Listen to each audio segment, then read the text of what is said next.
माधवदास जी का बहुत अच्छा एक चरित्र आता है ना, जगन्नाथपुरी के माधवदास जी, उनकी इतनी यश हो गया था पूरे जगन्नाथपुरी में, उनकी भक्ति का, उनकी सेवा का, उनके भाव का, उनकी विद्वत्ता का, कि वो जहां से निकलते थे ऐसे लोग पुष्प की पूरी लड़ी बना देते थे। अब माधवदास जी का नियम था, वो 3 बार दर्शन करने जगन्नाथ जी के जाते थे, सुबह, मध्याह्न में और रात्रि में। तीनों बार उनके भवन से लेकर के जगन्नाथ मंदिर तक फूल ही फूल बिछे होते थे। माधवदास जी कहते नहीं थे किसी को, पर पुरी के लोग उनका सम्मान करते थे। तो माधवदास जी को लगता था भाई ये बहुत ज्यादा सम्मान होता है मेरा, और अति सम्मान होने से कभी कभी अपच हो जाती है, सम्मान का अपच हो जाता है, क्या करें? तो बोले भैया मीठा ज्यादा खा लिया हो तो नमकीन खा करके उसको स्टेबल कर लेना चाहिए। तो माधवदास जी का इतना सम्मान हो गया कि माधवदास जी बोले अब मेरा अपमान कैसे हो, ऐसा मैं क्या करूं जिससे मेरा अपमान हो। अब वैष्णव हैं, अब चाहकर के भी वैष्णव ऐसा कुछ नहीं कर सकता कि उसका अपमान हो। लेकिन माधवदास जी ने एक युक्ति सोची। माधवदास जी भिक्षा याटन करते थे, भिक्षा मांग करके पाते थे। अब एक तो होता है कि द्वार पर खड़े होकर के आप भिक्षा मांगो, भीतर से लोग आटा दाल चावल देते हैं, लेकिन माधवदास जी की भिक्षा कैसी होती थी? 5 के 5 घरों में 56 भोग बने हैं। बोले आज माधवदास जी यहीं कहीं आएंगे, हमारे घर में पाएंगे। माधवदास जी कहते थे हमें भिक्षा दे दो। अरे भीतर पधारो, चौकी चांदी की लगी, सोने की थाली, उसमें पवाते। माधवदास जी बोले हमारी भिक्षा तो भिक्षा से ही नहीं रह गई है, अब इतना लोग सम्मान करते हैं। तो एक दिन माधवदास जी कहीं भ्रमण कर रहे थे, तभी आपने देखा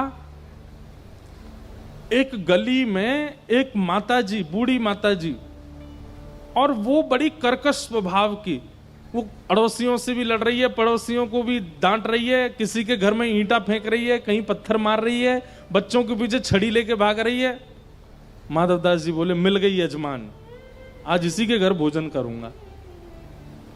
गुस्से में तिल मिला रही थी, अपने घर में बैठ करके कुछ कर रही थी। इतने में माधवदास जी, अच्छा हमारे ब्रज में तो ऐसा नियम है कि जो भिक्षा करने वाले महापुरुष होते हैं ना, आज भी हमारे घर आते हैं। वो कैसे करेंगे पता है? जितनी देर गौ दोहन होता है, गौ दोहन में लगते हैं 6 मिनट 7 मिनट, उतनी देर वो आपके द्वार पर खड़े होकर के और मंजीरा बजा के कीर्तन करेंगे। अगर उतनी देर में आपने उनको भिक्षा दे दी, मधुकरी दे दी, तो पाएंगे, नहीं तो चले जाएंगे। हमारी माता जी ध्यान रखती हैं, जब हम लोग सब बाहर होते हैं, घर पे किसी को छोड़ के जाती हैं, वो कह के जाएंगी मंजीरे की आवाज आए तुरंत बाहर जाके प्रसाद दे देना बाबा, नहीं तो भूखो रहेगो। ऐसे कई महापुरुष हैं ब्रज में। तो माधवदास जी मैया के द्वार पर जाकर के मंजीरा बजाने लगे, हरे कृष्ण कृष्ण कृष्ण। मैया बोली क्या बात है? बोले मैया हम भिक्षा पाते हैं, कहीं भी चले जाते हैं, आज आपके घर में पाने की इच्छा है। मैया कर्कश स्वभाव की, बोले आओ बैठो। माधवदास जी को भिक्षा पवा दी। माधवदास जी बोले यहां अच्छा ना ज्यादा सम्मान होता है, ना ज्यादा ऐसा कुछ होता है, अच्छा यहीं पाऊंगा। अगले दिन माधवदास जी फिर आ गए। क्या बात है बाबा, कल तो दिया था आपको? बोले मैया आज भी पवा दो, बड़ा स्वाद लगा था कल आपका भोजन, इसलिए हमारा मन हुआ कि हम पालें। मैया बोली बैठ जाओ। मैया ने भीतर जाके सोची रोज रोज आ रहा है, ऐसा कुछ कर दूं कि कल से नहीं आए। तो सब्जी में जबरदस्ती मिर्च डाल दी, नींबू निचोड़ दिया, इतनी तीखी कर दी कि ये खाएंगे और मचल जाएंगे। लो बाबा पाओ। माधवदास जी ने जैसे ही पाया, पाते ही आंख बंद हो गई, आंसू निकलने लगे, इतनी मिर्च। लेकिन माधवदास जी समझ गए ये जानबूझ के कर रही है कि कल से मैं नहीं आऊं। और मैया पूछे बाबा कैसा बना है? माधवदास जी के बहुत स्वाद, कल से भी अच्छा आज बना है।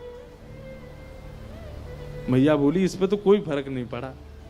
अब आज माता जी सुबह से ही चिंता में थी कि कहीं आज बाबा नहीं आ जाए। गोबर का चौका लगा रही थी घर में। बाहर आकर के माधवदास जी मंजीरा बजाने लगे। मैया बोली क्या बात है? बोले मैया भिक्षाम देही।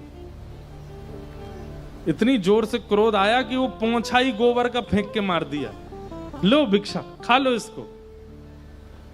अब भिक्षा में जो मिल जाए वो स्वीकार करना पड़ता है। वो पोंछा गोबर का लेकर के, जय हो जगन्नाथ, आज तो यही भिक्षा मिली है।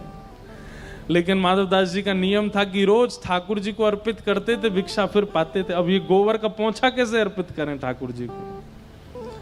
जाकर के उसको धोया, धो करके उससे गोबर हटाया, और जो पोंछा था उसके सूत, उसके धागे अलग अलग किए, सूत अलग अलग करके उसका बढ़िया दिया बनाया। दिया बना करके उसको बढ़िया पात्र में रखा, उसमें घी डाला और उसमें अग्नि प्रज्वलित करके महाप्रभु जगन्नाथ जी की आरती कर दी। बोले ये भी अर्पित। क्यों करते थे माधवदास जी ऐसा? क्योंकि बहु सम्मान कई बार आपकी वास्तविकता को नष्ट कर देता है।